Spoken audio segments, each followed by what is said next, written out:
Muhammadu Buhari to depart Nigeria for an official visit to London Monday night.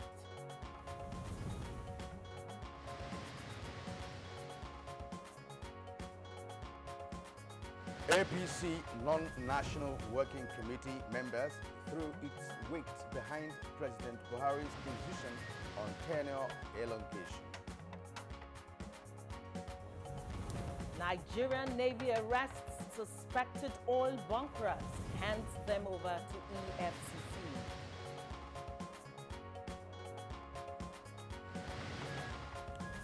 And on Good Morning Nigeria today, we shall examine Nigeria's dam infrastructure and its utilization.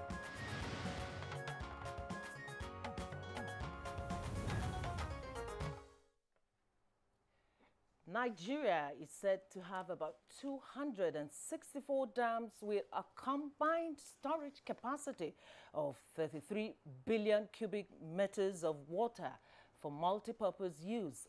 That includes water supply, irrigation, hydropower, fisheries, ecotourism, amongst others. And now, of this number, 210 are owned by the federal government, 34 by the states, and 20 by private organizations. In all these dams, we have about 350,000 hectares of irrigable land around their vicinities ready for development. Well, Kieran, the potential for dams in Nigeria, it's not in doubt, but the major challenge is the utilization of these dams. Many are said to be underutilized, while some are reported to be in bad condition, making them unsuitable for use. Yes, indeed, Joy.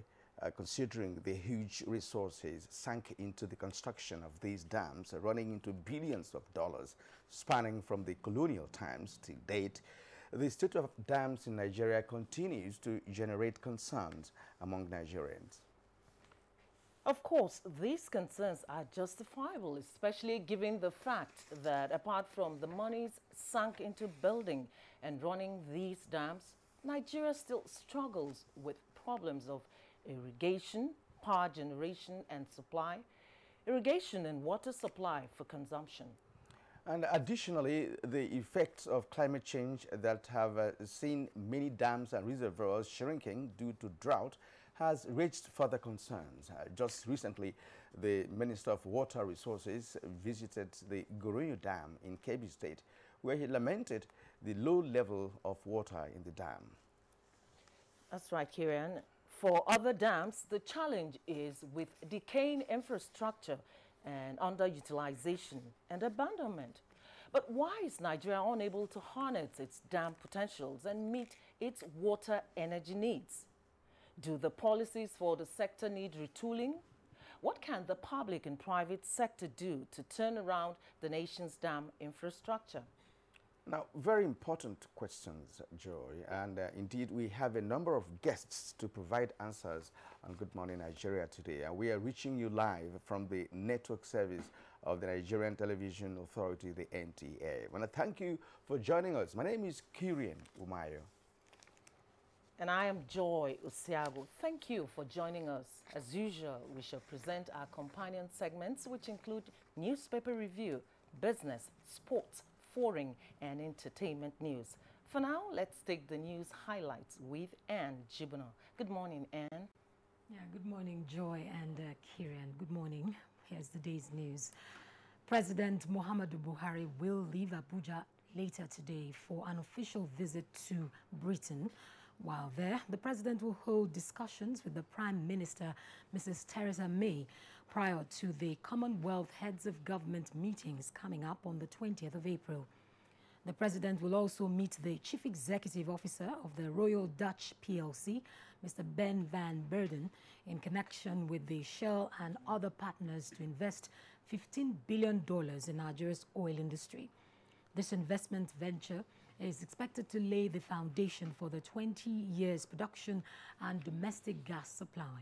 President Buhari is due to renew discussions with the Archbishop of Canterbury, the Most Reverend and Right Honorable Justin Welby, a good friend of the president, on international religious harmony in Nigeria and worldwide. According to a statement by the Senior Special Assistant to the President, Garba Shehu, it indicates that further meetings have also been scheduled for the President to see some prominent British and Nigerians residing in Britain. A Ghana-based Chartered Institute of Public Management and Politics has thrown its weight behind the President Muhammadu Buhari administration, saying its giant strides are positive ones directed at the people's welfare. Continue to pray for our leaders who are already doing their best, and pray to Allah to continue to guide them and give them the heart to do the best for the country and for the well-being of every one of us.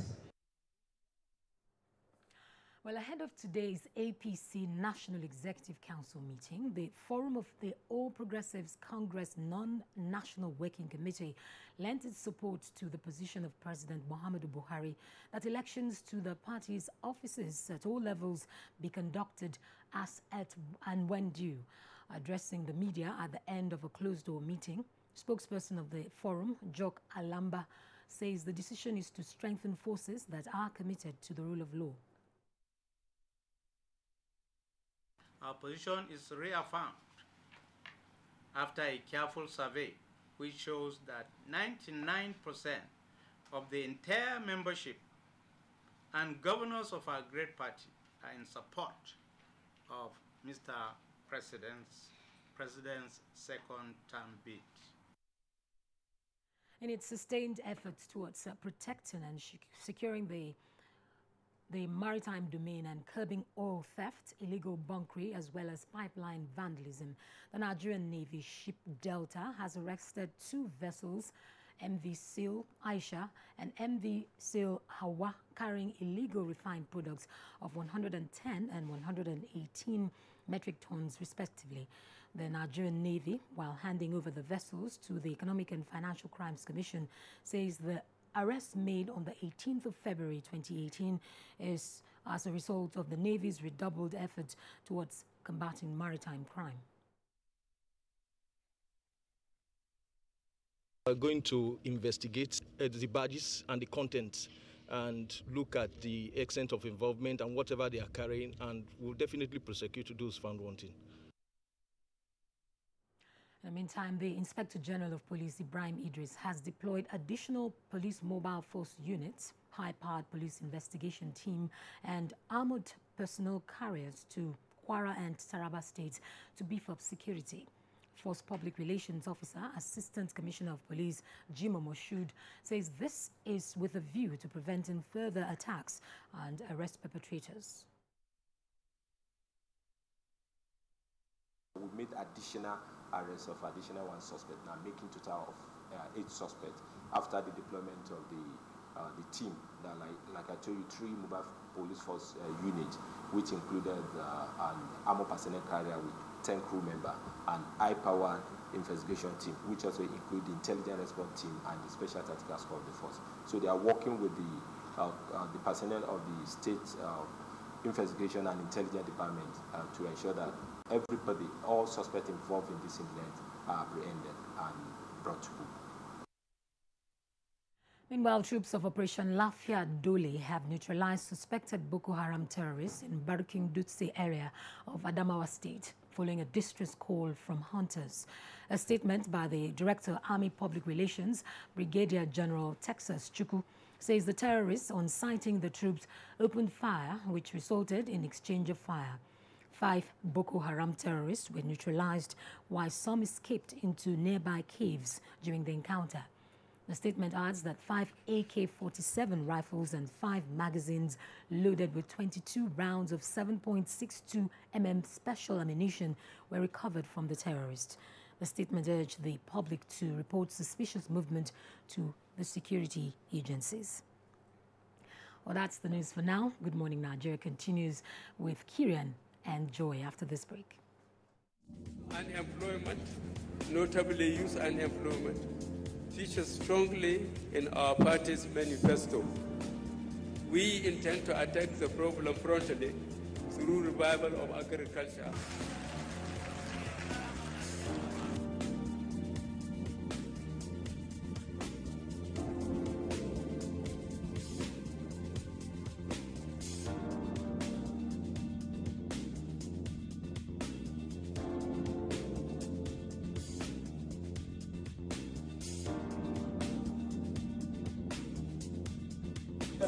30K is going a long way. Actually, I bought an acre of land for 60K like 2012, and presently I have a cassava farm and a yam farm.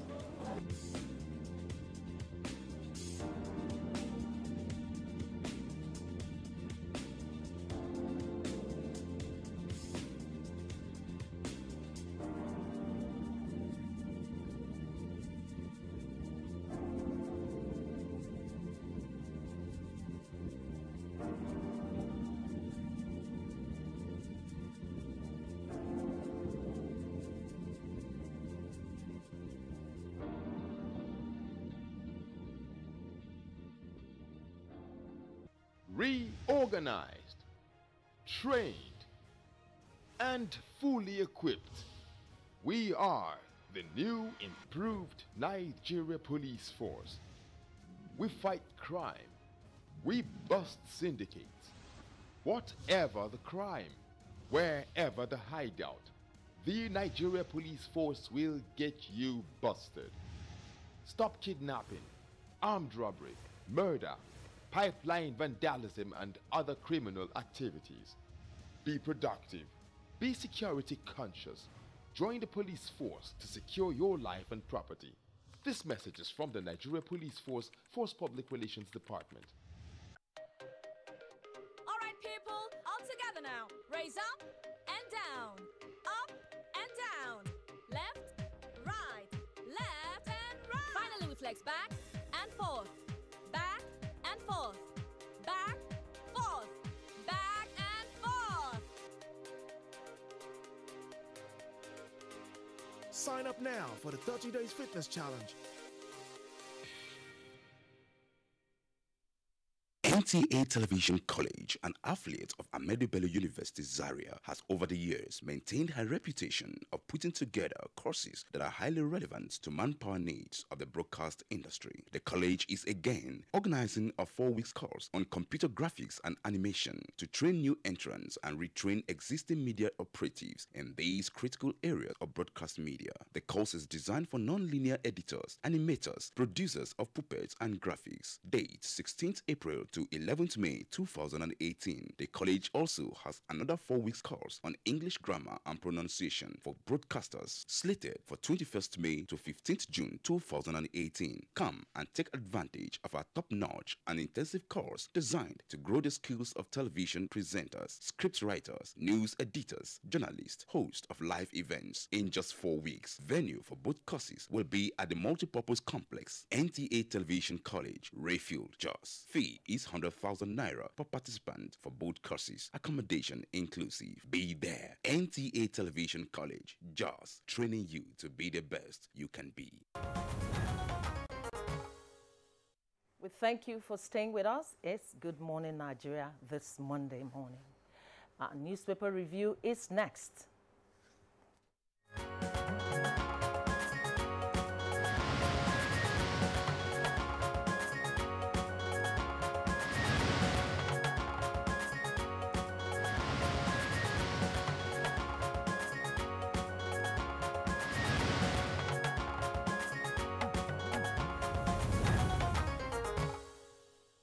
And our newspaper reviewer, Bayo Atoyebi, is here in the studio. Bayo, I've not seen you in a while. Yes, welcome back. It's good to see you again. Good morning, Joy. Good morning, and Bayo. good morning, Nigeria. Yeah, Joy. All right, let's start with the New Telegraph, and it has a bold headline there which says, Oyegun surrenders, tells NWC members to back Buhari. It has 2 riders there. The first one says, President returns to Abuja as NEC meets, and Lalong Committee sticks with fresh convention. Below the picture story there, we have another title which says, 2019 PDP woos Ghana Adeniran orders. The writers there says, Atiku screens 200 support groups, and Dixon's committee report ready. The story can be found on page 4 and 10 of the New Telegraph. Kirian? All right, now on Blueprint this morning, the lead story here, it says, looters list, go to court, federal government, there's aggrieved persons. with riders, promises fresh list. Jonathan should be tried, says Oshomole. Details of that story is on page 6 of Blueprint. And just below the photograph here, these are individuals still lobbying to enforce judgments, says NBA boss. And you could see the president and other top APC notchers there. And just below, we have some striking stories here.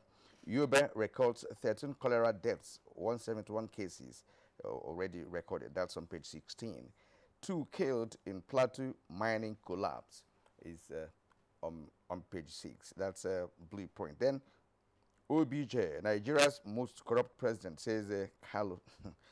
For details of that story, go to page 5 of Blueprint. And of course, no polio case in Kano on page 9 of a Blueprint. All right, quickly, let's take a look at the Nigerian Tribune. It also has a similar story about the APC. The bold headline there says, APC in make or break neck meeting with a couple of riders. Amosun, Okorocha, Akeredolu lead opposition against tenure elongation. El Rufai, Tambua, Bello, back Oyegun, others. Why Buhari's kitchen cabinet rejects BC Akonde as interim chairman. That story can be found on page 2. And then we have a couple of stories below the nameplate. The first one says, CBN banks to disburse 60 billion naira to support FG's development initiative. CBN banks to disburse 60 billion naira to support federal government's development initiative. That story, for details, you can get it on page 7.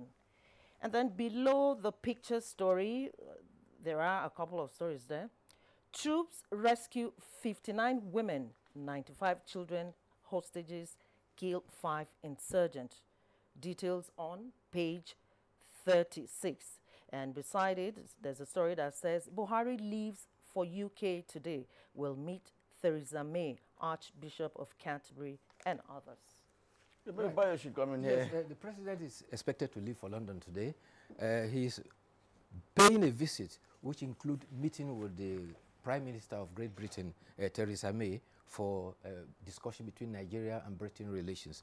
He's also scheduled to meet the chief executive of Shell Corporation, the Dutch Royal Corporation, about investment of about 15 billion in Nigeria oil industry. He also will pay a visit to his friend, the Archbishop of Canterbury, Right Honorable Justin Welby, and they'll be discussing religious harmony. He also discussed with Nigerians who are in UK. But before his departure, there's every likelihood that he may attend one of the meetings scheduled at the APC headquarters. The papers are reporting that the National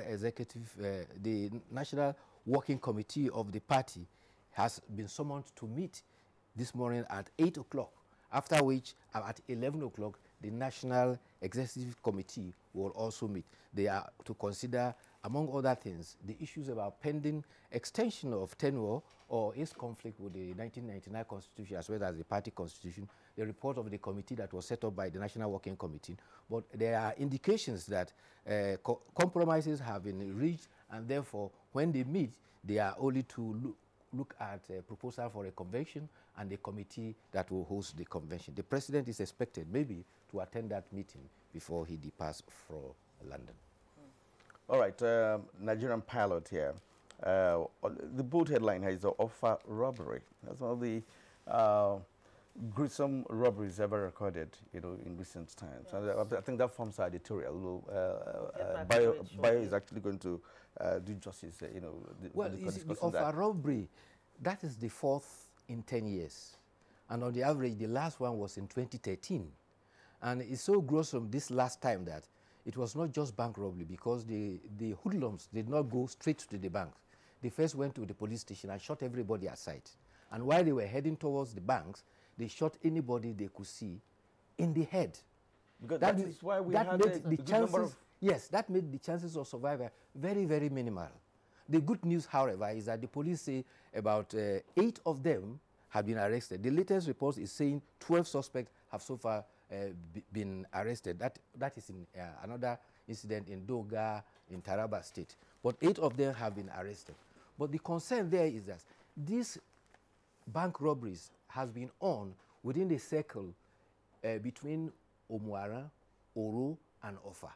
So much so that most of the banks there have had to close, and customers will either have to travel to Ilorin or sometimes to Oshobo to make banking transactions. Ofa was able to overcome his own when His Royal Highness, the Oba Mustafa Badamasi Esuwe II, was able to get the community to provide security vehicles for the police. And the banks agreed, the banks open in Ofa at 9 a.m. and close by 2 p.m. just to avoid all these persistent crimes. And His Royal Highness had persistently called for armored personnel carrier to be provided and security to be boosted for Ofa. Unfortunately, Ofa happens to be the second largest commercial town in Kwara State. But the quantum of police, SARS that are there, were hardly up to 10. The mopol that were there were hardly up to 15. And the conventional police in the whole of the town is hardly up to 50.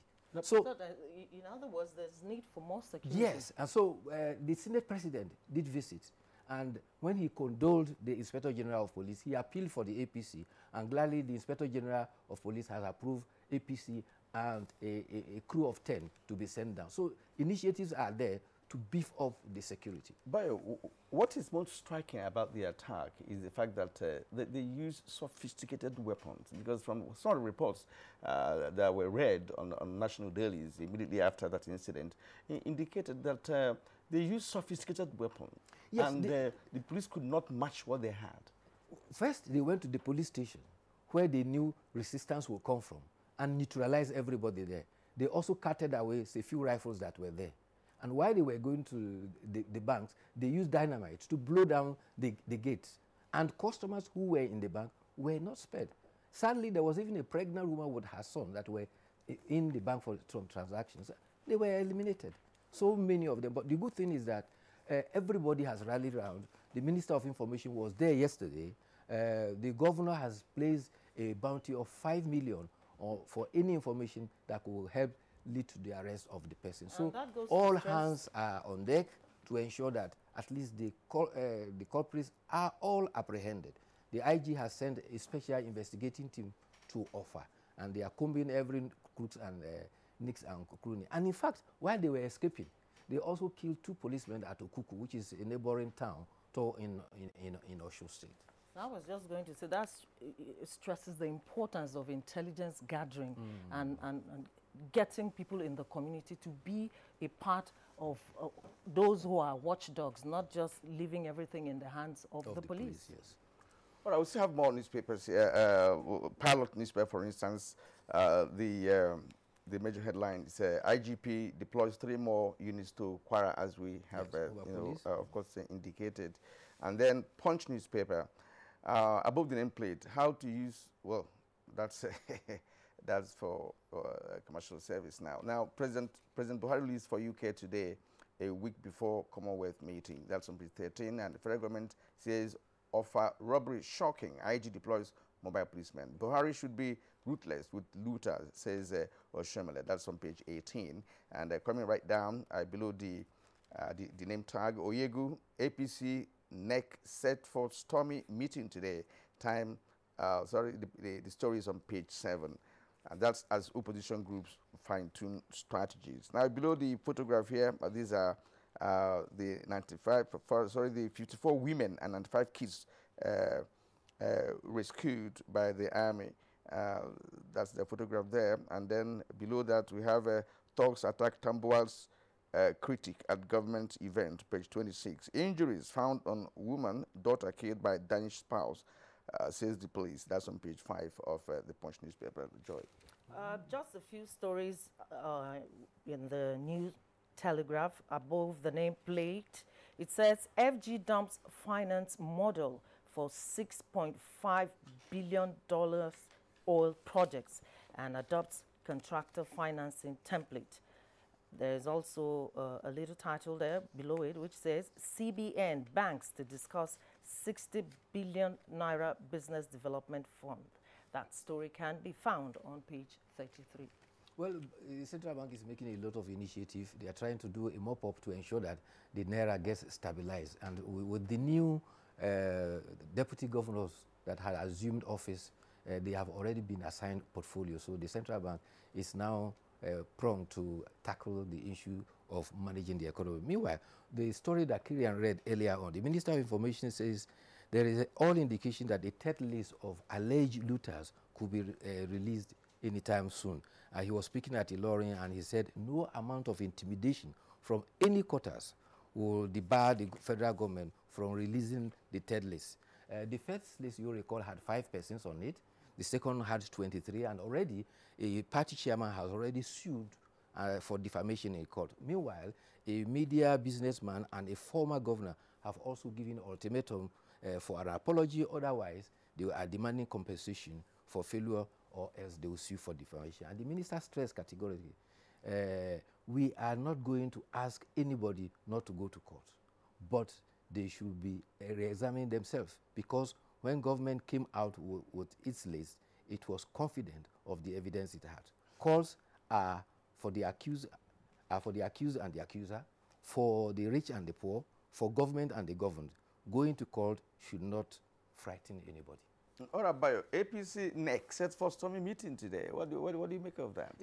Again, it's part of the issues about tenure elongation, going to convention. There was a committee set up. The president advised that it's against the 1999 constitution and the party constitution. This morning, there's going to be a meeting of the National Working Committee, and they are supposed to at least put together what is supposed to be a convention committee and other proposal for the National Executive Committee that will meet later to confirm. So apparently, they are working towards solving their problems. All right, let's go to the editorials, Kieran. Yes, which of course Bayo has done justice to. That's talking about the offer robbery, which he has actually digested. Now, I was even going to take him towards the issue of rescued women and children from Boko Haram. One wonders whether they still have the capacity to keep that number of people in their enclave. Well, Boko Haram has technically, in military terms, been defeated. And what that means is a Boko Haram that had captured about places in 14 local governments no longer hold any local government. You will recall that even several emirs had to leave their enclave and take rescue in either Yola or Maiduguri. But all of them have now gone back. That's what they meant by technically defeated. However, because they have been decimated, they are now attacking soft spots using suicide bombers. Meanwhile, the army, in continuation of part of its routing them, had gone back to Sambisa, and I think that is where they are rescuing most of these people. What they have resorted to is anywhere they go, they try to capture people as a means of using them as a human shield and also to protect them. But the soldiers are on their trail, and incidentally too, many of them are beginning to surrender. And that is why those of them who apparently find themselves compelled into the situation are to undergo what is called amnesty program. They are going to be de-radicalized and maybe reintroduced back into the society. But the other concern is from the Christian Association of Nigeria. The Northern States branch says that some pastors who visited President Muhammadu Buhari are not known to them. The Reverend John Hayab, who is the publicity secretary of Christian Association of Nigeria, says that those persons are not known to them. Another group that call themselves National Christian Elders Forum, led by Elder Solomon Asemota, says that the group that were pretending to be Christians are a danger to Christianity. However, you will recall that there was an Arewa pastor of non-denominational initiative committee that paid a courtesy call on President Muhammadu Buhari, and they had enjoined on President Muhammadu Buhari to carry on and urge him to continue his good works. You know, Bishop Idowu Ferron, you remember, he was on our Good Morning Nigeria program, and he says that clergymen should not shy from speaking truth to power. However, clergymen should not indulge in dividing the followership. Doing so and causing division is equivalent to idolatry. I think that is the best advice. The focus of that meeting, I remember, was mainly on the issue of peace within Nigeria between Christians and Muslims. I think that should be what we challenge in our nation, so much so that ethnicity, religion, regionalism are exploited, mostly by politicians where there are problems. Any problem you have, you have a trace of any of these three been put into it for one purpose or the other. But the earlier we see problems as problems and tackle them holistically, irrespective of your religion, your region, or your tribe, the better for us as a nation, so that we'll unite and confront our problems as a nation. All right, let's go to the editorial. Yeah, Bayo, you have actually done some work on this editorial, but we could return to it, to round off this conversation. The gruesome of a bank robbery. People were killed, and brutally too. And as you pointed out earlier on, people walking on the street, at the police station, and then in the bank proper. And these men used dynamite and sophisticated weapon. From what we read, as I said earlier, they said, look, what they had is too sophisticated for what the police had, at the time. So they couldn't withstand the firepower from them. Well, from all indications, they had come in some 7 vehicles, and their number was in the range of about 17. But when there is a stampede like that, the informations will be scanty. The police has confirmed that some of the vehicles have been recovered. One was arrested along Igosun Road, and 6 others were arrested within Offa town. Between that time, when 8 were arrested, 4 others have now been arrested. Now, the conflict is also on figures. The police said they lost 9 officers, and there were about 7 civilians. The vigilante in the town, because Offa has its native vigilante that usually work in the night. So at night, there's usually no problem. But daytime was when it happened. And the vigilante are saying that the persons they buried and were involved in are going to over 40. So that is what has placed Offa in a kind of stupor. The people there are mourning and counting their losses. Almost every other house has one person or the other that is affected. But the thing is that everybody's attention is now on it, including the security agencies. Incidentally, Offa has a Navy school there, but they don't have the presence of Navy officers as security men. The police concentration was very minimal, and Offa is the 2nd commercial town in Kwara State. So banking activities there that will now be closed normally serves all villages around, including Ira, Igosun, Ipe, and all the surrounding villages. So what it means is that those banks now cannot function, and a lot of people are going to be in economic stress. So the good thing is that reinforcement is coming, the traditional institutions is up and doing, and the state government too is giving all the necessary support to protect life and property. All right, Mr. Bayo, we want to thank you very much for doing a good job this morning. And the editorial was taken from the Blueprint newspapers. We'll take a short break now. When we return, we'll focus on our discussion for this morning. 3,346 medals are up for grabs at the first National Grassroots Sports Festival, Sports for All, to discover sports talent, develop future world champions, and rejuvenate sports in Nigeria. Date 19th to 29th of April 2018. Venue, National Stadium Abuja, packages A and B. This is an opportunity for state governors to promote their achievements and for companies to promote their brand with 24 individual and team sports. For broadcast sponsorship, contact Angelo Peter I. Elosia, Chairman and Chief Coordinator, or Nick Onyisi. Organizers, Grassroots International Sports Academy and LOP Worldwide Television. Endorsed by the Federal Ministry of Youth and Sports Development. Broadcast partner, NTA, the largest television network in Africa. Don't we just love our jolly, easygoing keke riders?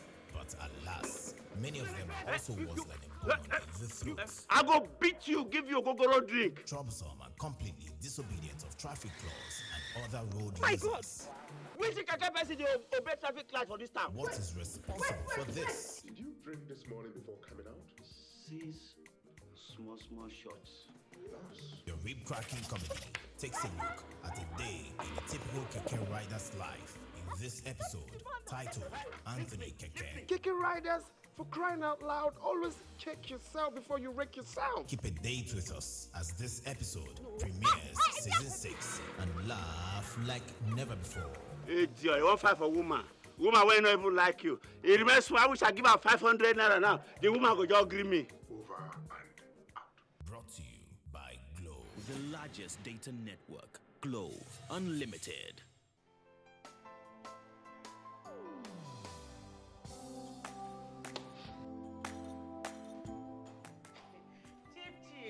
Chief. Good morning, sir. You are here already? No. Now my school is there. My body is there. What kind of question is that? Were you not the one that fixed this meeting for 8 a.m.? You are now coming by 10 a.m. and start asking me jab questions. But Chief, I'm sorry. Don't you also go late for meetings sometimes? You know now, African time. No more African time. And no more pancaking of face during office hours. At the end of the day, we will lose valuable time. We will not make progress. If we want to move this nation forward, we must treat business as business and respect time. Change begins with me. Thank you, sir. I am sorry. Can we go for the meeting now? This message is brought to you by the National Orientation Agency in conjunction with the Federal Ministry of Information and Culture. Hey, great news! Oral-B has just been voted Kudos #1 quality toothpaste of 2017 by you. So even though times are hard, as a mother, you know that Oral-B is good for your family's oral health. Because they deserve the best. It's great value because it protects you against tooth holes and gum problems that can lead to tooth loss. It strengthens your family's teeth and gives them all-round protection. So remember, protect their future. Oral-B for healthier and stronger teeth in 1 week. You are still watching Good Morning Nigeria on the network service of the NTA. To set the stage for our conversation this morning on the state of Nigeria's dam infrastructure and its utilization, let's take this background report from Timothy Yusuf. Dams and reservoirs are constructed to contain water that is used to augment the shortfall of water supply, especially during dry season. Nigeria is said to have several dams with capacity to save huge amount of water that could be deployed to power generation, irrigation and other uses. Although Nigeria has spent billions of naira to construct dams across the country, there is concern that these dams are not properly put to use as many are used below capacity. Another unfortunate concern is that several dams built across the country seem to have been abandoned by successive governments while others are uncompleted. This is despite the fact that Nigeria continues to suffer from the lack of sufficient power, irrigation capacity, and even potable water. The few that are functional are also said to be suffering from lack of sufficient funding and proper management. Investigations, for instance, show that in Gombe State, the Dadinkowa Dam, completed in 1984 by the federal government for irrigation, domestic use and hydropower generation to the northeast geopolitical zone, is yet to be utilized to full capacity 32 years after, leaving only farmers along the riverbank engaged in irrigation and activities for some cash and food crops. Findings also show that in Nasarawa State, there are 3 abandoned dams, out of which 2 are federal government-owned. In Niger State, 14 dams were established by both the state and federal governments for multiple reasons. Prominent among them are the Kenji, Jeba, and Shiroro dams. Each of them is reportedly faced with challenges for several years with nothing much done to overcome them, especially on the turnaround maintenance. About 128 dams exist in Kano State, with Chalawa and Tiga dams standing as the 2 major facilities. The situation with other dams across the country is similar challenge of underutilization and poor maintenance. While the federal government agrees that most dams are truly underutilized, it is ready to not only reposition them, but make good use of the facilities. The Minister of Water Resources, Suleiman Adamu, also recently visited the Goronyo Dam, where he raised concern about the low level of water due to shrinking of the dam. Some others have a similar problem. How can Nigeria best use its dam resources for national development? Guests on Good Morning Nigeria are ready to provide insights shortly. Thank you, Timothy, for that background report. Now, joining us to discuss the topic is Professor Emmanuel Adanu. He's the Executive Director, National Water Resources Institute, Kaduna. Thanks for joining us, Prof. Thank you very much. We also have in the studio Engineer Dalhatu Muhammad Lawal. He is the Acting Director of Dams at the Federal Ministry of Water Resources. Welcome to Good Morning, Nigeria. Thank you very much.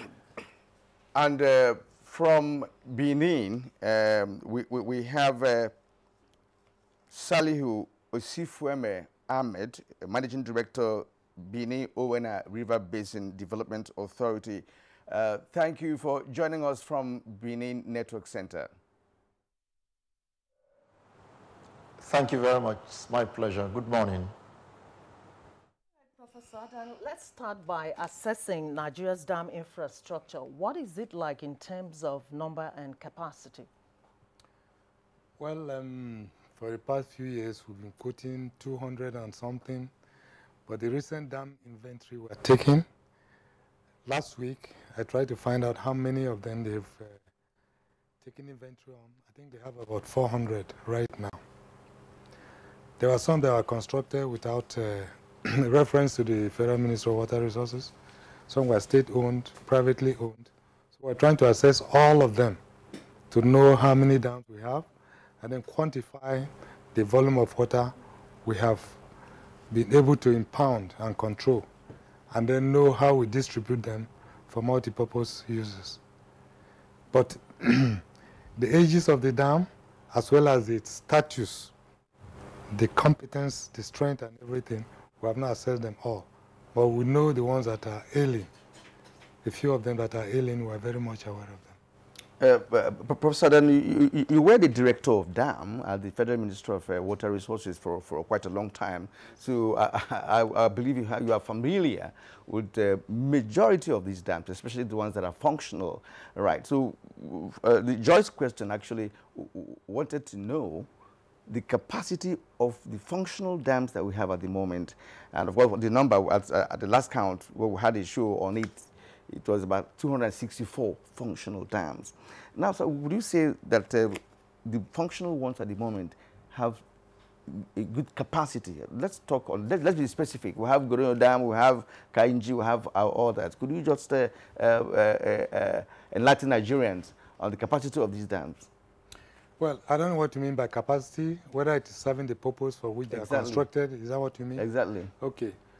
Well, any dam that is working now is serving the purpose. But what purpose? We have either irrigation, water supply, or hydropower generation. Now, over the years, some of our dams have been heavily silted. And for us to know the level of siltation, we carry out some bathymetric studies, which the Institute does for the country. Now, if you don't know the amount of water available, because the design can tell you the amount of water will be impounded, but over years, sedimentation will fail part of it, and you're not aware of the level of sediment in your dam. So the original capacity you think the dam has as active capacity for water supply or usage is no more there. But if you go to the dam, you see it very large, surface area big, but the depth of the water in the dam is very small.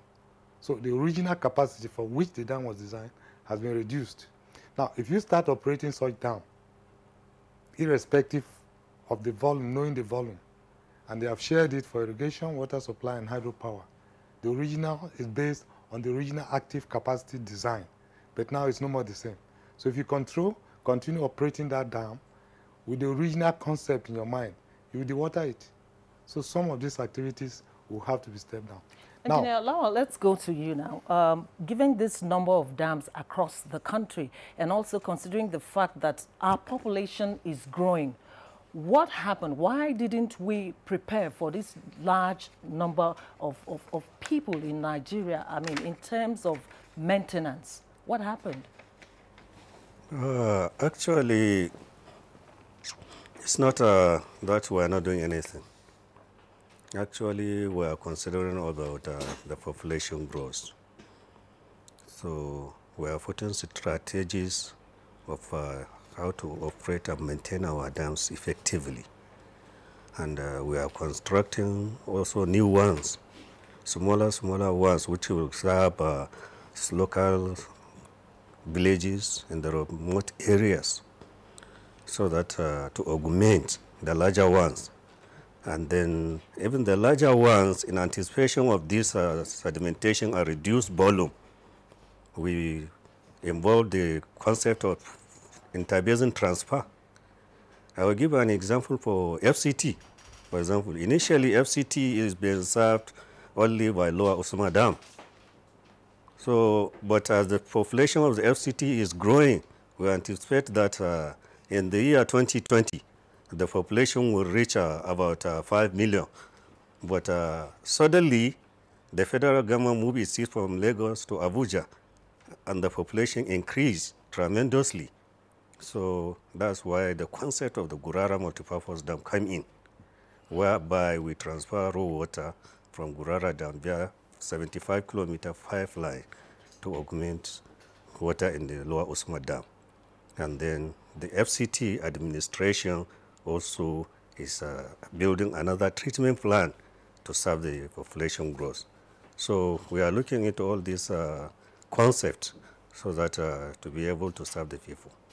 All right, we'll return to you in a moment, but let's go to Benin, where we have Saliu Osifeme Ahmed, who is Managing Director of Benin Owena River Basin Development Authority. I hosted you just a week ago on this very topic, and at this point we would like now to know your own assessment of the capacity of our dams and of course the utilization of the ones that are presently functional.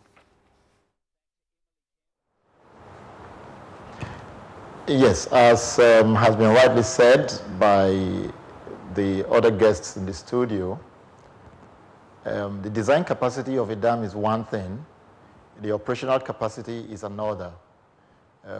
Because once a dam is constructed, because it impedes the continuous flow of water, there are always incidents of sediment deposit, sedimentation, which over time has the capacity to reduce the volume of the reservoir.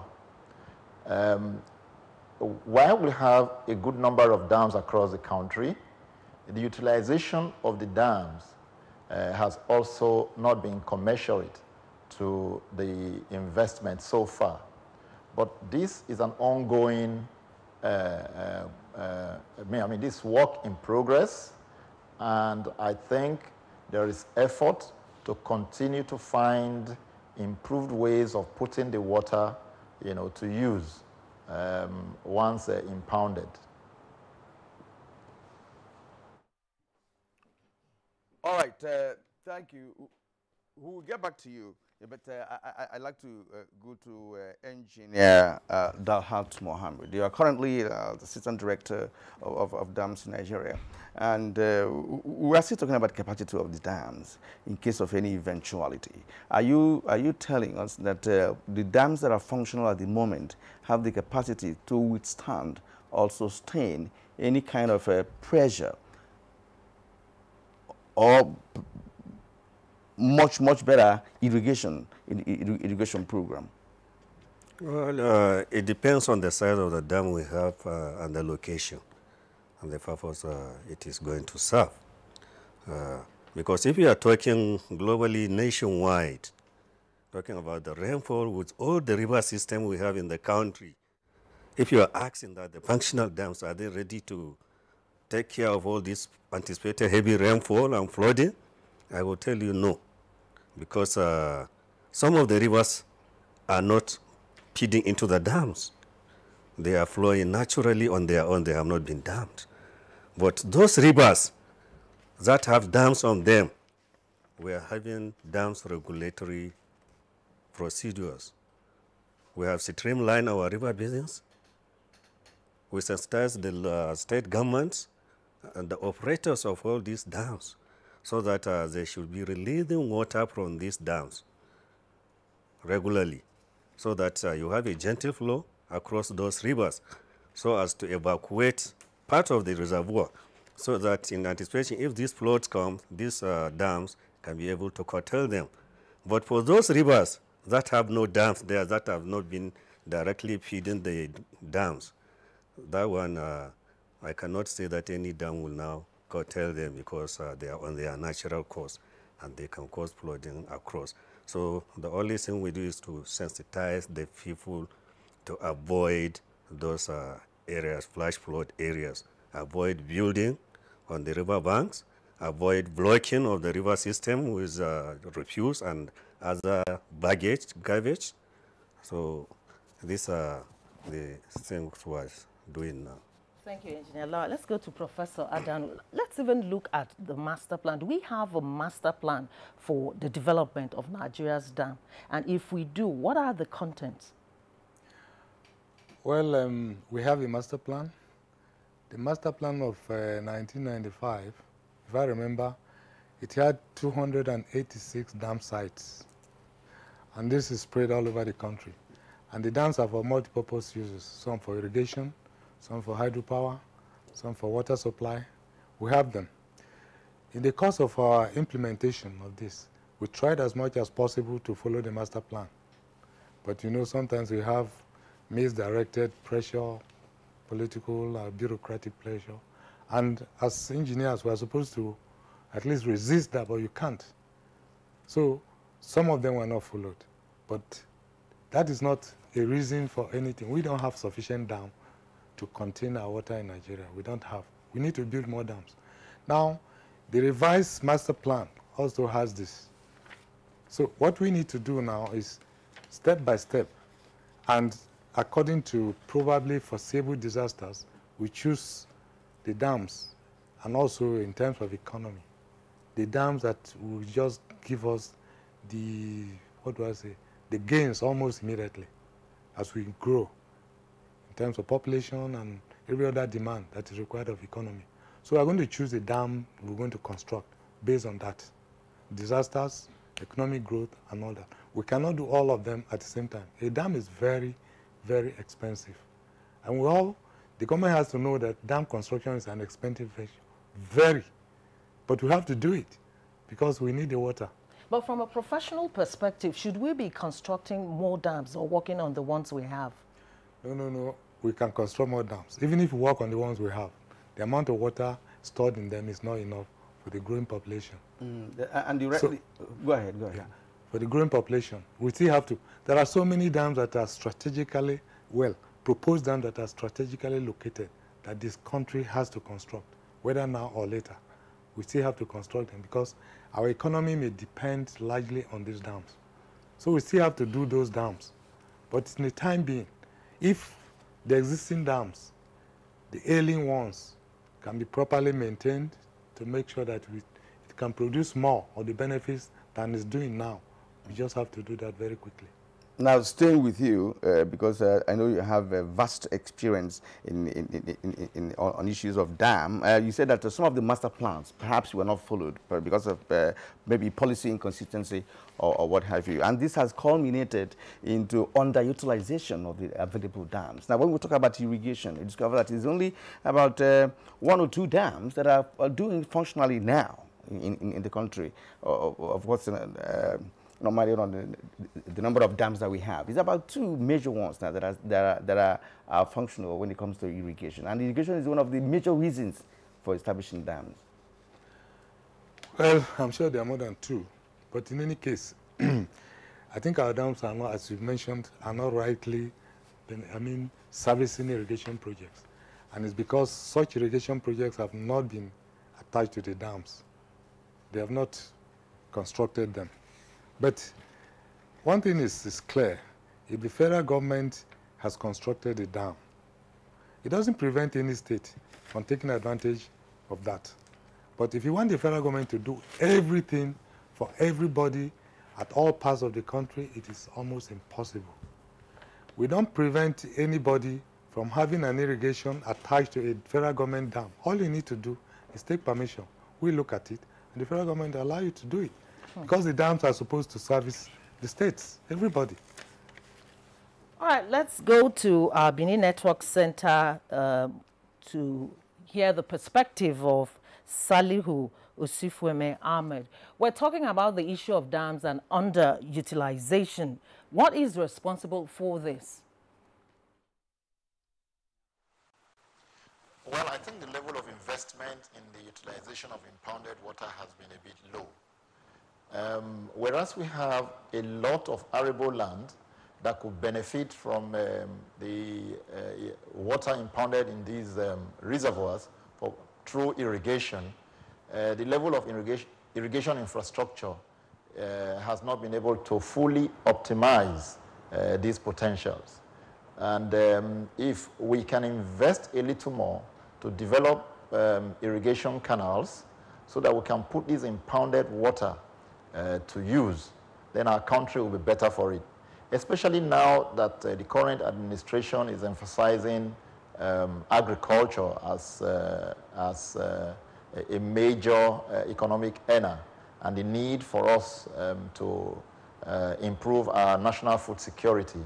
There is an urgent need, for states and even private investors, to come in and use this water through development of massive irrigation infrastructure. So far, we do have just large bodies of water that are stagnant and not being put to use as much as they can.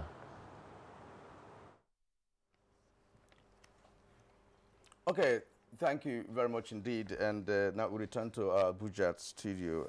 Joy, we have to ask the current acting director of dams, who is Dalhat Mohammed, this particular person. Now let's go to specifics.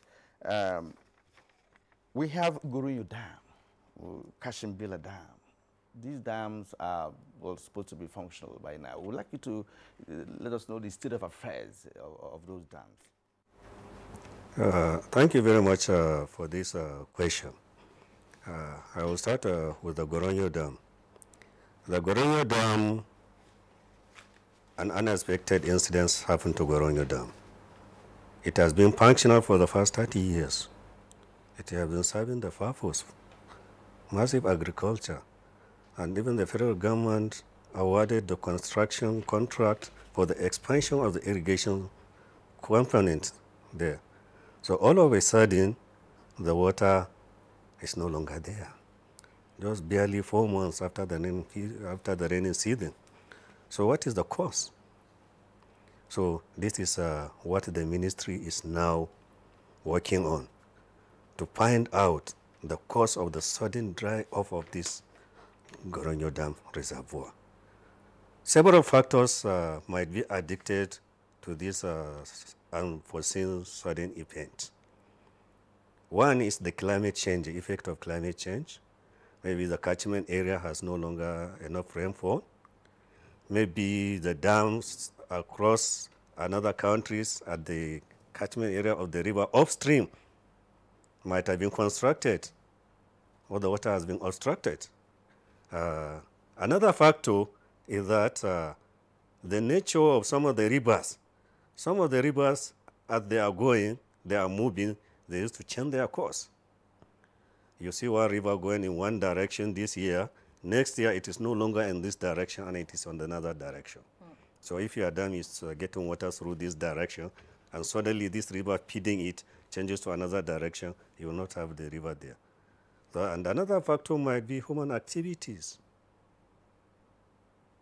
Maybe some people might be blocking water, making some fishery activities, or somebody might have a farmland somewhere. He has opened a farmland, so he wanted to use irrigation without even recourse to the federal government to know whether that river is being used by others or not. He will just go and block it and then start using it. So all these are possible causes. So the federal government is now looking into it. In fact, the Honorable Minister of Water Resources have even set up a committee to look into it. I think the committee is also going to meet tomorrow with the Honorable Minister to discuss where to bring this issue and find a solution to it. For the Kashimbila Multipurpose Dam Project, That one is still in progress. Well, the dam has been completed. It has been impounded. But the irrigation company has not been put in place yet. It has been designed. The contractor has submitted the design. So the ministry is in the process of approving the design for the contractor to start construction the irrigation. Unless the irrigation aspect is in place, you cannot use it now for irrigation. And for the water supply, the reticulation network, that is the 5-line connection to the various towns where it is going to serve, has not been completed as well. So until this aspect is completed, you cannot have the water supply from this dam. The other one function there is the hydropower. The hydropower component, yes, the power plant has been completed. It's ready to start distributing power to the national grid. But the transmission line and the substation that is going to receive the power generated and distribute it to the relevant state ADCs who will now distribute to the national grid has not been completed. That aspect is not being handled by the Federal Ministry of Water Resources. It is being handled by Federal Ministry of Power, Works and Housing. So we are collaborating with these sister ministries to see that they put their own work in action so that the dam can now be utilized. What is the projection? Sorry, what is the projection? When are they going to be completed? Is there any time in focus as to when it can be completed for you to put Kashimbala into use? Yeah, we are projecting maybe by the middle of next year, everything will be in place. All right, let's go to Professor. Okay, Professor Adanu, you'd like to add a bit to what he said? You gave examples of 2 dams. We just came back from Goronyo on Thursday. We were there when the governor of Sokoto cried out some time ago that the dam was just containing 10% of the original volume of water it is supposed to store. We sent some people there. Fortunately, the minister was there and called me from there. What's happening? So I told him we've been there and we're going to be there again to look at it. We looked at it, just as the director said. Well, many conditions, many different conditions could be responsible for that. But there was something we noticed. Between 2017, early, and now, the dam lost about close to 70% or 75% of the water in it. But the water level that you are recording was high. The water level was high, which means there was something under the water that you couldn't see, which is the sediments. Now, if you go to study the sediments remotely using bathymetric studies and some other studies, it will tell you what you have under the ground. But if you tell anybody that you have this is covered by water, he may argue. But fortunately, it was dewatered and they saw it. When they saw the sediments in the Goronyo Dam, it's appalling. So it lost about 4 meters of water height, which is a huge volume of water, and lost, that's 70% of the total volume of water. What is left there now?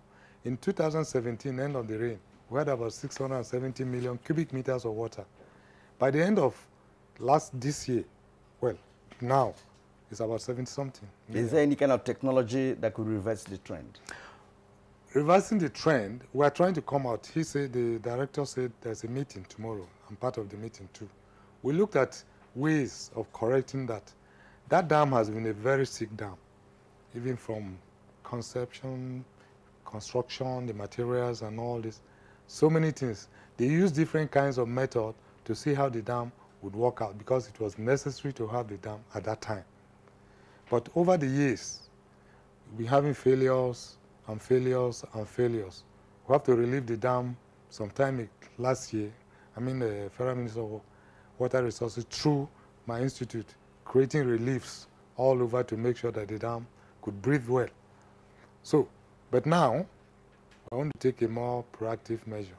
So from your analysis, do we have monitoring mechanisms to check and find out some of these challenges from time to time? We do.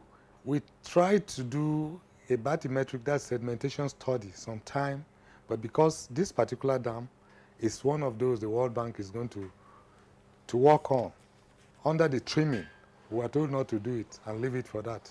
We would have done to give a story about it. But now we have to do it. And in doing it, as it is now, we cannot even do it because there's no water. So the sediments are there. But we have other measures to save the dam, at least to serve the purpose. Now, for Kashimbila, we introduced certain activities to Kashimbila. Kashimbila was not purposely for irrigation or hydropower. It was supposed to contain flooding from the breakage of Lake Nyos. But because we upgraded the dam so that it will impound huge volume of water, we now say, okay, if the lake breaks and we contain it, the lake will not break again. So this volume of water should be used. So we introduced hydropower and also the irrigation. But the dam, the purpose for the construction of that dam has been met. It's completed. Everything about it is, we're safe now from any incidents from Cameroon if the Lake Nyos should break. But the other components that we introduce are the ones now. Yeah, I was actually coming to that. What about this Lado Dam in Cameroon that poses a great danger whenever water is released from there? Do we have any buffer plans? Because when it happens, about 8 or 9 communities are going to suffer for it. Well, I would like to say that Lado Dam, as it is, Cameroon is never a culprit. Cameroon cannot be held responsible for that. The Lado Dam was constructed at the same time we were supposed to construct the Dasin-Hausa Dam. And we were supposed to work together, exchange of water, just even navigation and everything. We didn't. And a dam is constructed. In operation of a dam, there are rules. If a dam is getting too pressurized by rising water, you release the water. And we knew all this. And the Cameroonians are doing it. Before they release water, they always send messages to us in Nigeria downstream. Anytime Cameroon was going to release water from Labdo. So what actually happened in 2012? 2012 was excessive rainfall. They gave us a notice of 5 days. But overnight, the dam was rising. I think they recorded 2 meters overnight, which is too extreme. So they thought the pressure was getting too much. So overnight they sent a message, you have to release this water. So we couldn't wait for the 5 days. And they had to, because if the dam had collapsed, the effect would have been worse than what that little thing we saw. So they are not a culprit to anything. All we need to do is to construct our own dam if we need to curtail the water coming from there. Incidentally, Kieran, Benue River has more water than the Niger, which takes the name of everything. Benue River controls about 60% of the total combined water resources of Niger and Benue. And it is the one that is least dammed. The only dams we have there, apart from Labdo, is just a tributary, which is the Gongola, that has Kiri Dam in Adamawa, and then the Dadinkoa Dam and both of them on River Gongola. But other rivers like Kasinala has Kashimbila now. Other rivers there, Dunga, Taraba, so many other rivers that are not dammed. Would you propose a dam for River Benue? On River Benue itself, except for the Dasin-Hausa, that's there. Downstream of that, there was the indications at the time, some years 60s, that you should construct a dam in Kasnala or Makodi. Now you can't do that. We don't have the reservoir area, so you cannot. But Dasin-Hausa is a probable place, just 30 kilometers upstream of Yola. We can have that. The environment is feasible for it. All right. Thank you, Professor Adano. Let's go quickly to Mr. Ahmed in our Benin Network Center. Now, when we talk about agriculture and irrigation farming, dams are essential and quite important. How well have we utilized these dams in Nigeria for irrigation farming? Like I said previously, the level of utilization has been a bit abysmal and could be much improved. As of now, whereas we have according to statistics, over 2 million hectares of potential irrigable lands across the country, statistics has it that far less than 500,000 of irrigation is being currently practiced nationwide. And most of this is even in the northern part of Nigeria, which is understandable. In the southern part, for some reasons, the few dams that we have also not been put to use. And we can improve on this significantly, to improve our agricultural productivity. Maybe I should quickly throw in here the effort we in Benue-Owena River Basin Development Authority, are currently making. We also have a dam that has been completed so many years back, I think over 30 years, the Owena Multipurpose Dam in Ondo State, which as a multipurpose dam was supposed to provide a source of raw water for treatment to give potable water to most of the major towns in Ondo State. We in Benue-Owena River Basin have now initiated studies to put the downstream side of the dam, to irrigation. We've estimated that we have about 5,000 hectares of potential irrigable land, and we are currently undertaking a study that will see us irrigating by gravity about 3,000 of these 5,000 hectares. We are hopeful that once this study is completed and we have the financing, to commence the development of the irrigation infrastructure, then we'll be good to go. And all the communities around the area, would have the water, to irrigate and improve their own economy. So overall, I think we can do a little more, putting the water that is so far impounded, for irrigation, and our country will certainly be better for it. Staying with you, Salihu Sifweme Ahmed, you are the head of Owena River Basin Development Authority, and you have pointed out the fact that you are carrying out a study currently to see how you can utilize the dam you have in that area. One would ask, why has it taken this long? And again, what are the reasons why, after 30 years of completion, that dam is not put into use?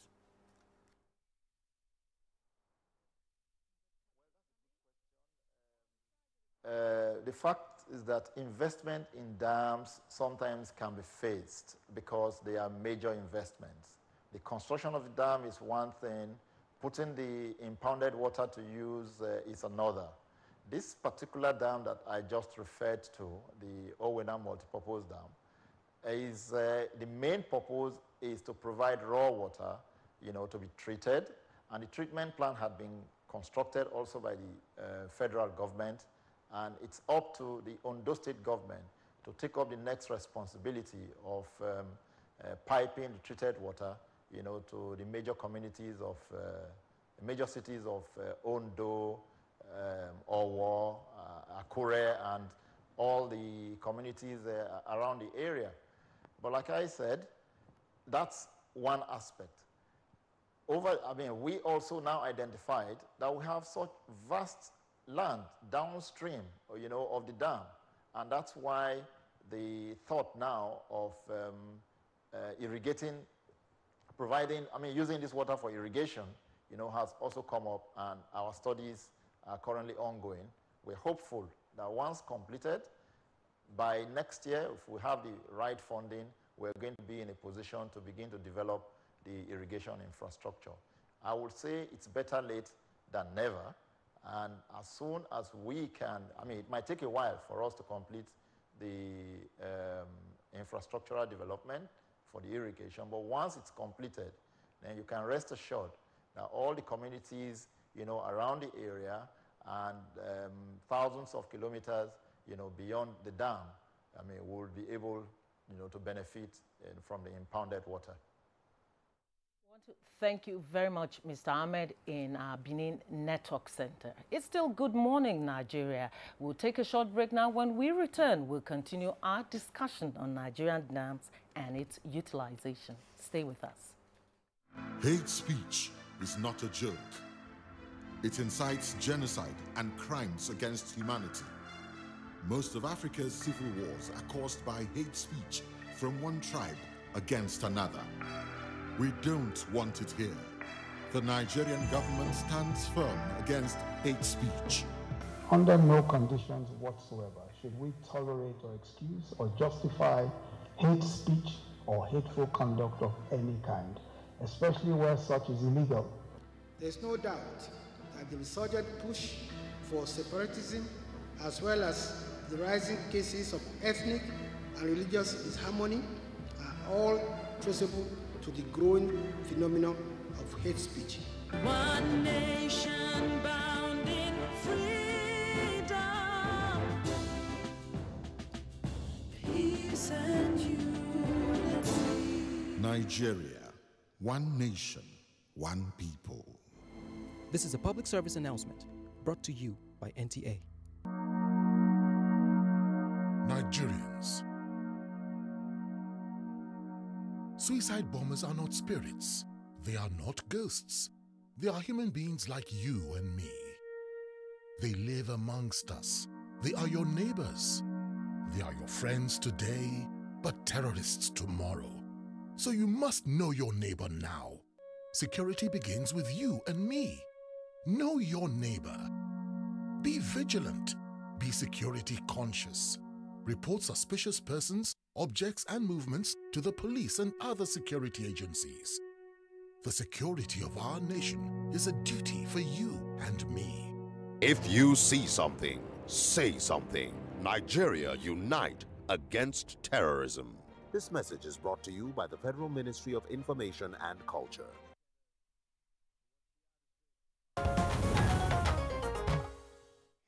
Now, thank you for investing your time with us this morning on Good Morning Nigeria. And now Nigerians are beginning to react to our conversation on the show today. And the first is My Little Love. He or she says dam infrastructure development is a step forward for Nigeria's economy, agriculture, and energy development. All dams in Nigeria need to be repaired to meet the intended purpose, especially youth empowerment and community development. And Dele Jackson Solomon Medj tweets, please ask your guests what is the current state of the Mambila hydropower plant. This is because this aforementioned dam has been in development for over 30 years, yet it hasn't started operation. Fixing this dam will go a long way in enhancing the development of northeastern Nigeria. Professor Adanu did speak to that. Maybe we'll let him reiterate the point for you again. Now, Chibuzo Jonathan, water is life, and he that gives you water has just given you life, and he that makes the dam functional is only trying to make life functional. Let government commit more resources to dam development. Victor Ohiosumwa says, the problem with dam infrastructure is underutilization, abandonment, and lack of maintenance. Okay, and from Mike Anyakwa, it is very unfortunate that the dams, which were the hallmarks of our agricultural focus, have been greatly neglected. This resulted in job losses, food insecurity, and decline in agricultural raw materials. We must go back to basics and revitalize our dams for great agricultural potential. Chris Simon tweets, many dams are not functioning properly in some parts of the country. Government should put the facilities in place to revive these dams. Before we move on quickly, let's have Professor Adanu still reiterate the issue of the Mambila hydro power plant for the sake of this person for who clarity, didn't get much of what we said. Yes, I would have loved not to talk much on that, but he's a Nigerian, he has a right to know what is going on. If he's very much aware of news recently, I think the president approved some money for the construction of the Mambila hydropower. It's about 5.9 or there are about $6 billion US. A Chinese company is doing it, and it's supposed to generate 3,050 megawatts. Initially, it was about 2,600, but we worked on the reports some years when I was the director of dams, and there are options to upgrade it, and that option was taken and we looked at it together with power. It is on right now. it is on right now. So let him be happy that it is on. As he said, it has been there for too long, actually. But right now, I think the president has approved and is on.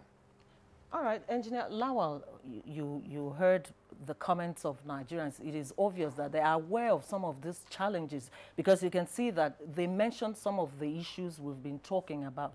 So now let's talk about the relationship between the three tiers of government in terms of maintaining these dams. What are some of the plans you have and then the rapport between the three tiers of government? Well, thank you very much for this question. What we have in place is a collaboration between federal government, state government, and the local government. For each dam we have, it's located in a particular state, it is situated in a particular local government. And the Federal Ministry of Water Resources have the river basins authorities, 12 of them.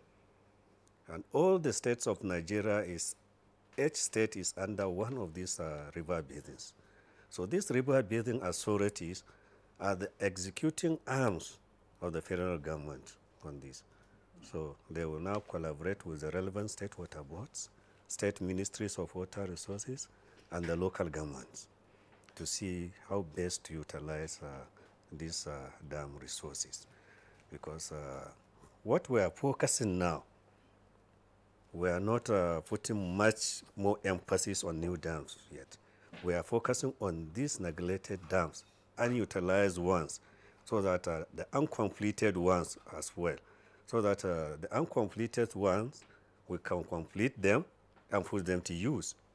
Those that have been completed are not being used. It's either the irrigation is not in place or the treatment plant is not in place for it to be utilized.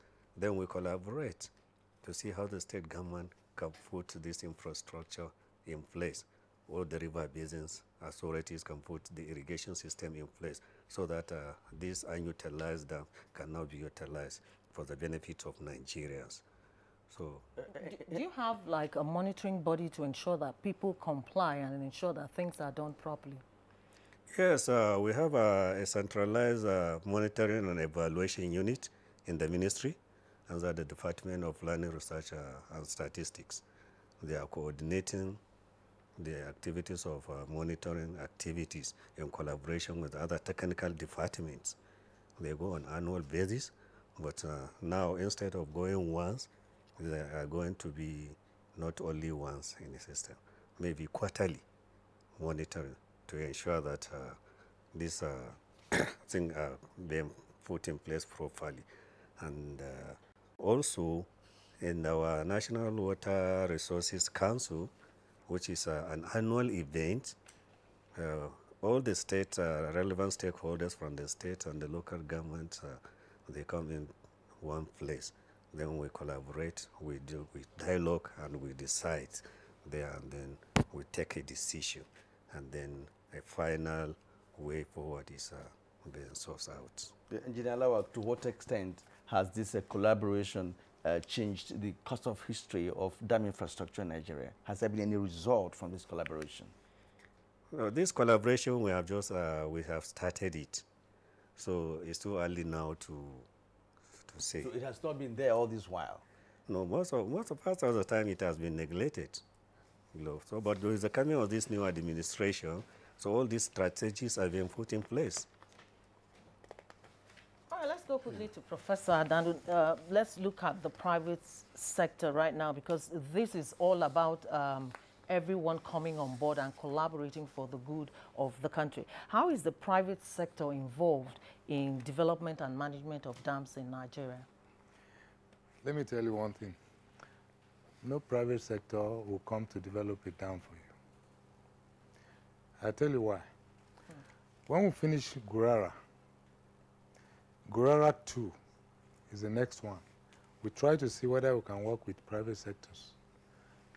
All the private sector organizations that were interested in that were only interested in the power sector of the dam. That is, if the dam is constructed, they are ready to transmit the power. And the reason is this. When you transmit power, you get your money immediately. Now, dam construction, in most cases, is up to 60–70% of the total investment.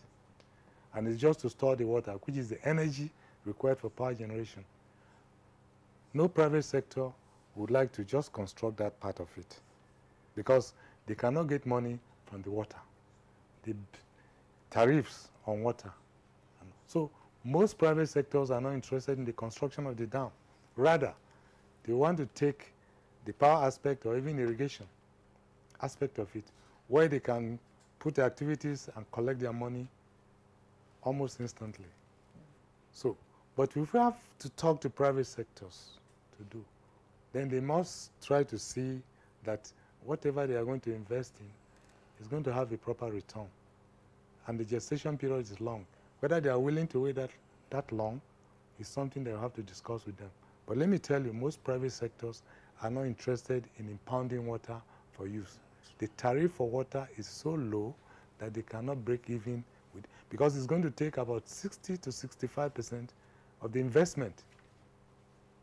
So they don't want to do it. But if it is water distribution, treatment, and you see bottled water today, it's all private sector, isn't it? They take the water, treat it, and sell it. And if you take a liter of water and a liter of oil, just check. The investment in it from water might be smaller. So is it about the returns? It's a return. No private sector is going to do any Christmas.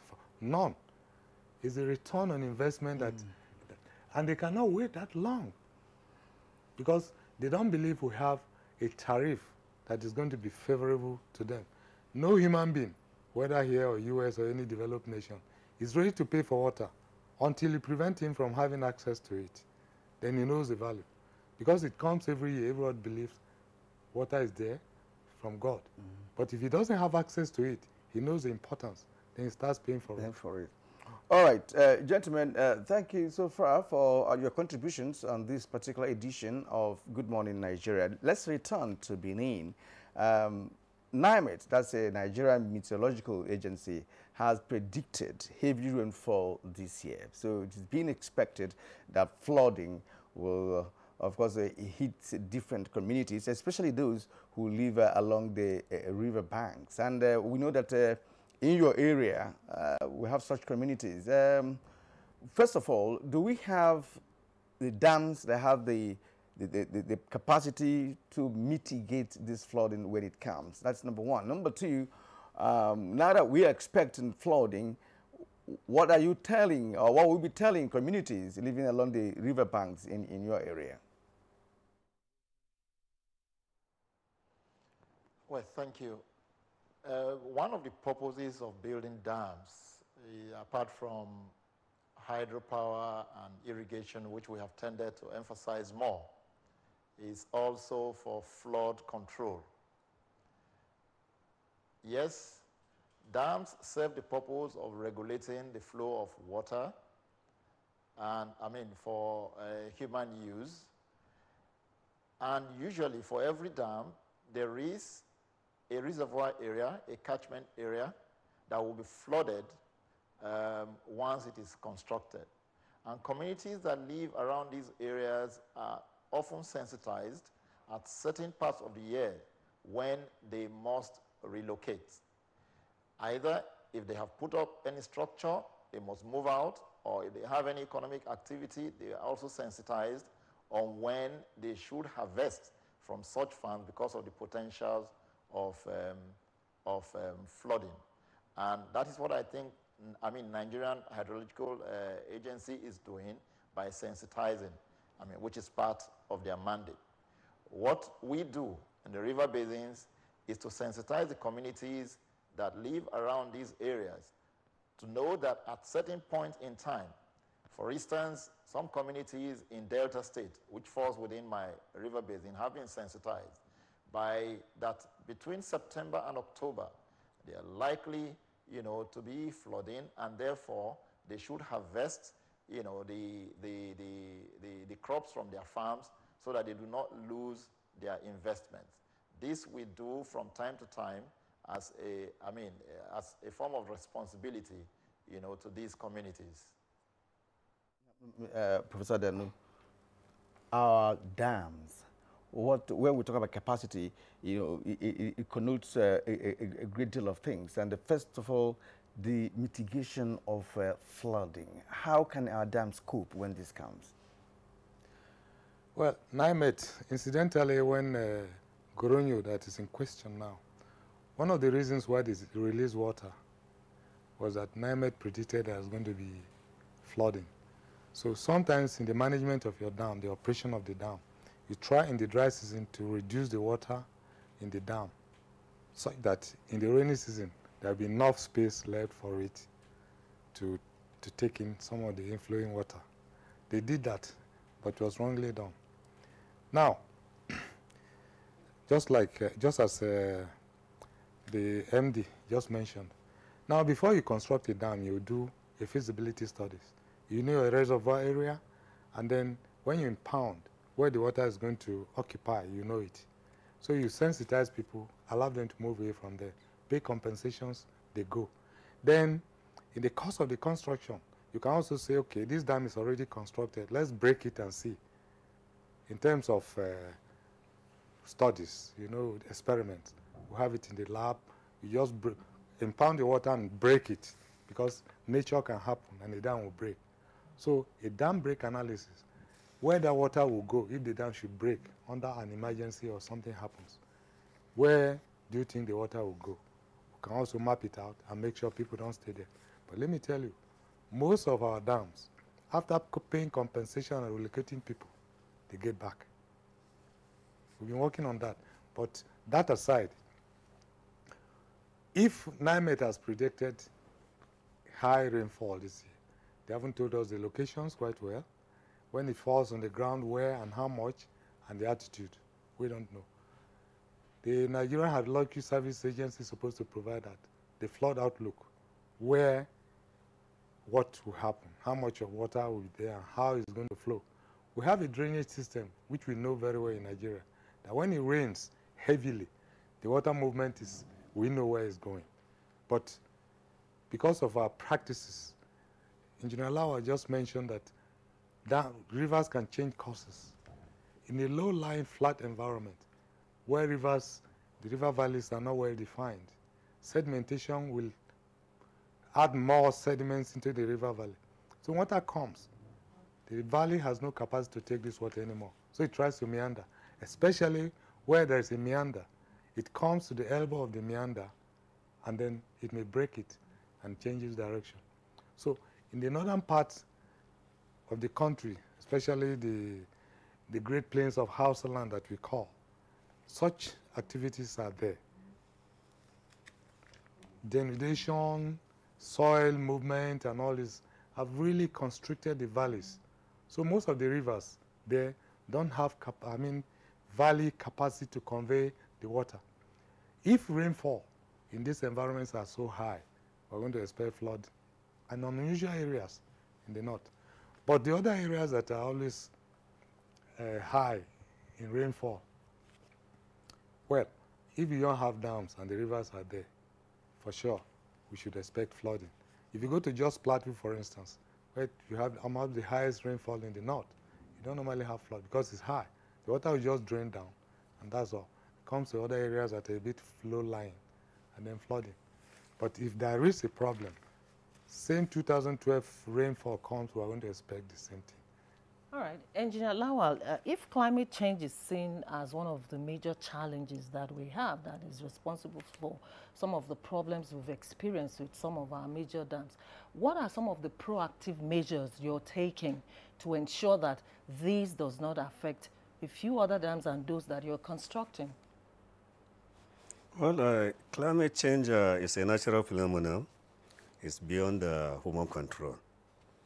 We can pray for that, but what we can do humanly, we can prepare. One of the preparedness, like he said, is the sensitization of people to avoid the floodplain areas of the rivers, so as to avoid these unforeseen consequential events. And the other thing is to put checks and balances on the river courses that are feeding our dams. Monitoring system, sedimentation traps, which will control traps, which will trap sediments from flowing into the main reservoir where the water will be utilized. Presently, most of our dams, we don't have these controls installed there. So the solution is that we should have a robust studies and then try to construct these monitoring systems in most of our dams and the river courses so as to get the alarms. So once we get the alarms, it's now to have people being evacuated from those places. And the low-level area, low edges of the river courses that are prone to flash flooding, you can now raise the banks.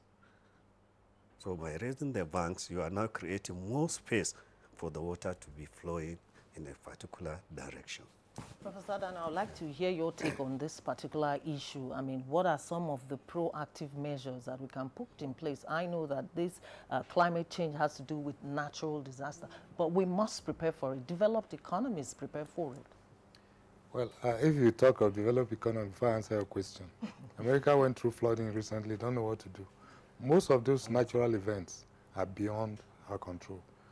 Our resilience is just sophistication to see how we can control it. Sometimes, when you think you've instituted a measure, what you expect may not come. What comes might be beyond that. So, we will try to see, to the best of our knowledge and experience so far, the level of flooding. So we should try to have measures, proactive measures to contain this to the knowledge we have experienced. That is that. Now, he talked of sediment trap. That's very important.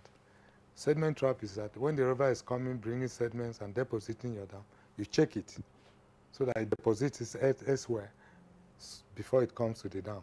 So if all rivers feeding the dams can have sediment traps, we can reduce that. We are lucky we don't have earthquakes. If you have a dam, very clean, no sediments, and as earthquake, it breaks. See, these are phenomena that we have to, yes. But flooding, let me mention something. Flooding is not always negative. Flooding is not always negative. If we have a proactive measure, as we are saying, we can also contain this flooding, store the water for our use. If you see most of the rivers that get flooded, in the dry season you see a small river moving like a snake around. The rain season it expands. Now, between that snake-like and there's a flood plain. Now, any flood that comes from upland deposits very nutritious materials for agricultural use. Any time flooding comes, whatever is left behind, it's good for agriculture. So we can take advantage of that, residual irrigation and all this farming, and use it effectively and move out. What kind of mechanism or technology that will enable you to reserve such water, flood water? It's dams too, it's still dams. You can control them, direct them, take them elsewhere. We can even do interbasin water transfer. Take water from area to the other, one area to the other. We can have the water move. We lose about 200 billion cubic meters of fresh water every year to the ocean. And it is not from flooding alone. It is even our groundwater that we are losing with it. So if we can dam sufficiently, we can store more water under the ground. If we cut off the inflow or reduce or regulate the inflow into our main rivers by damming them, the flooding in the main river is going to be reduced. Professor Donu, from what I've explained, it does seem that it's something that is not just very easy to achieve, and it was not included in the original master plan of the dams that you rightly pointed out. Yes. But this is like a measure that could be developed along the line, right? So what would you be suggesting, if it is possible for us to now see how we can make flooding a positive thing, especially to the agricultural sector? We said it before. The Benue Niger floodplain has, I'm not too sure how many thousands of hectares of this they can do, from residual moisture irrigation. After the flooding, after the rainfall, just go and start developing this area. When the rain comes, you move. it will now bring nutrients into this, and you keep doing that. So if the amount of water stored in the dams is not enough for irrigation, this can be a supplementary, and it's very important. So many countries don't even have that much of floodplain that you can use just by mere movement of the flooding. All right, Professor Adanu, thank you very much. Let's go quickly to our Benin Network Center now. Let's hear from Mr. Ahmed. Looking at Nigerian dams, are they generating incomes from the water resources? No. No, not much income is currently being generated, from the dams we have across the country. And I think this is the reasoning behind the executive bill that is being presented by Mr. President and being considered currently in the two houses of the National Assembly, the National Water Bill, with a view to changing, our management of water resources. The bill seeks, to make investment in water profitable, so that income can be generated, from water that have been impounded, either for use in provision of potable water. Well, perhaps it's only the hydro power generation that some income is currently being generated. But for purposes of potable water supply and irrigation, not much. But this bill, which is currently in the National Assembly, and I think may be passed any moment from now, will make it possible for various tiers of government, to be able to generate sizable income, from the use of water.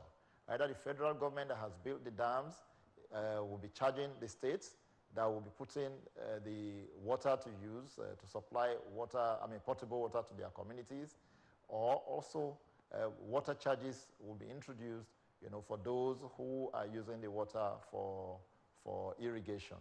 It is hoped that this will be a source of encouragement, to private investors to come and put their money, because they will be rest assured, or that there will be income that will come from such investments.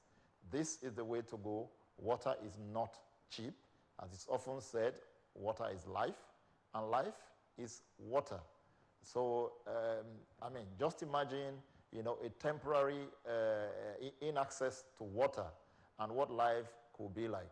So, it is therefore, in my opinion, not out of place, for people to also consider paying for water, so that the sustenance of life, can be guaranteed everywhere. Still staying with you, you told us earlier on that you are currently carrying out a study that will enable you make water accessible to communities around your authority. Now, are you planning to also involve the private sector in this, to, of course, expedite action in what you're doing? And if so, how will they have their returns, after investing in such projects?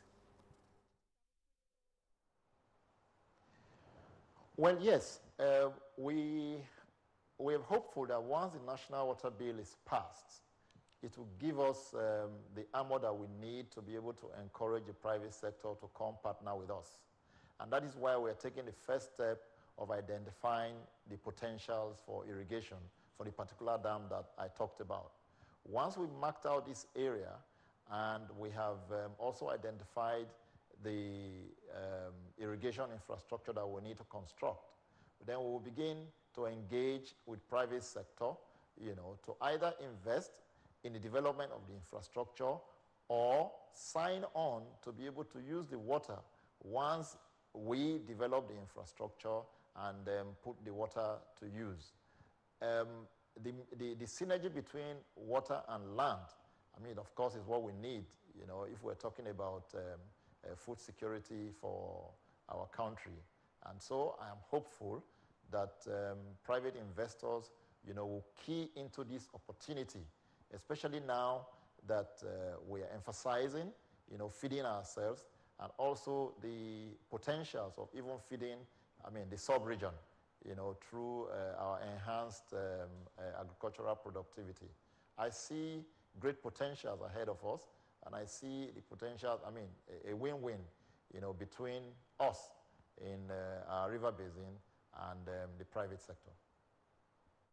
Salihu Ahmed in our Benin Network Center. Let's come back to you, Engineer Lawal. What threats do dams pose to our environment and inhabitants who live around them? No, actually, dams are not supposed to pose a threat because they are supposed to benefit the communities around. Because these dams, before you construct them, you make your studies.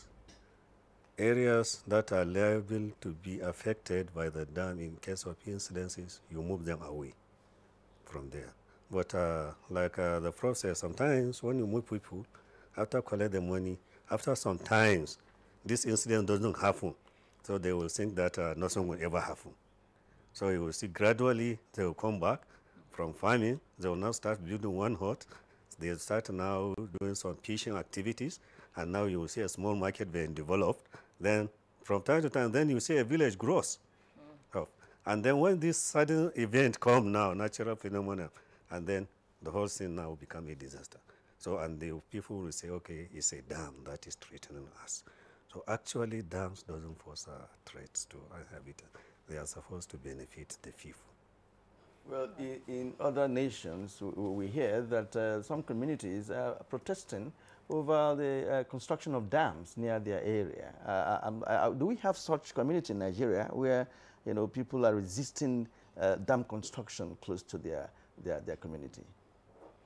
Well, it's those communities that are not aware of the benefits they will drive that will now be resisting the construction of dams.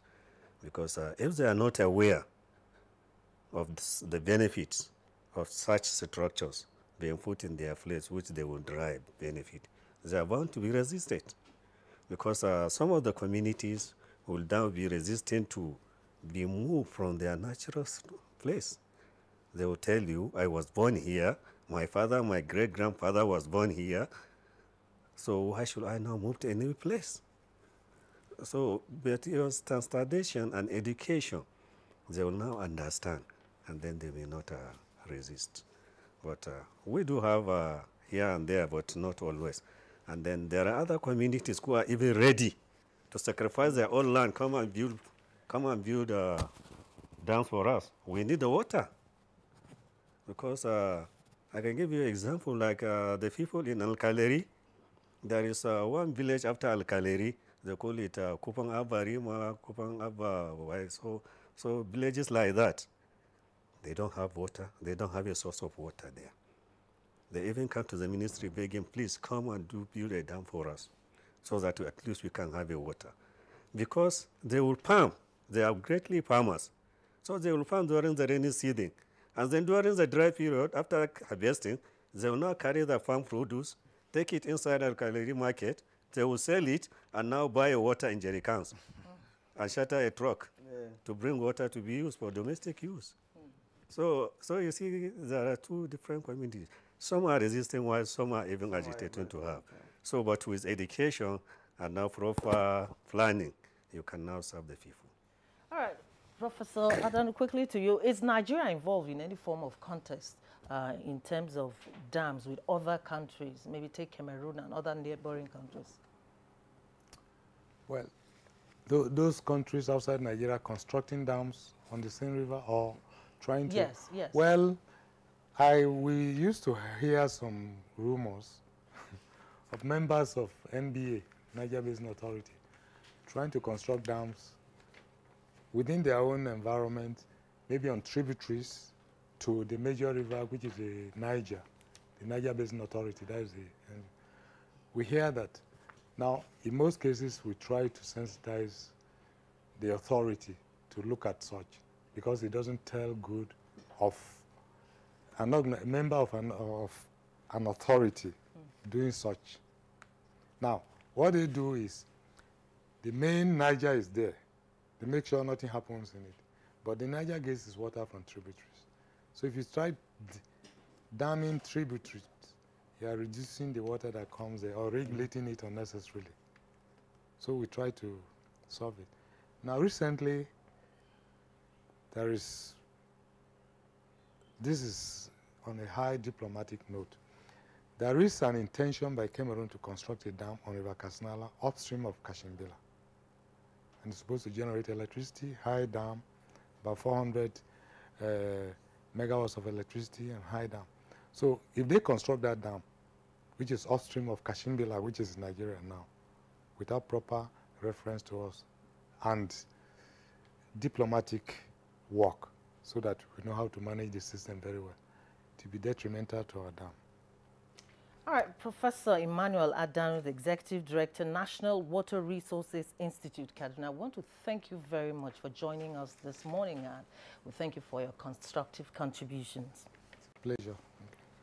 We also want to thank Engineer Dalhat Muhammad Lawal, Acting Director of Dams at the Federal Ministry of Water Resources. Thank you for joining us on Good Morning. Thank you. It's a great pleasure.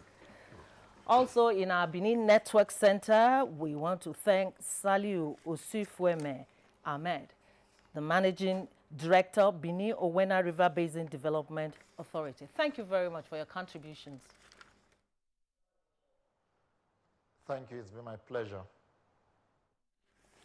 All right, now for stories making the rounds in the world of sports, let's join our sports desk. Nigerian club Aqua United went down to a 2-0 defeat against Sudanese club Al Hilal in the first leg of their CAF Confederation Cup playoff tie in Omdurman on Sunday. Giovanni put the home team ahead in the 20th minute after he was set up by Sadiq Shalash. They will now hope to overturn the deficit in the reverse fixture on April 18th at the Godswill Akpabio International Stadium, Uyo. 5 home wins and 2 draws was the outcome of the Nigerian Professional Football League NPFL Matchday 16 ties placed at 7 centers across the country on Sunday. Lobby Stars of Makurdi extended their lead at the top following a 1-0 win against El Kenemi Warriors of Maiduguri at the Apa Aku Stadium in Makurdi on Sunday. At the New Jos Stadium, Kano Pillars held their host, Wiki Tourist, to a 1-1 draw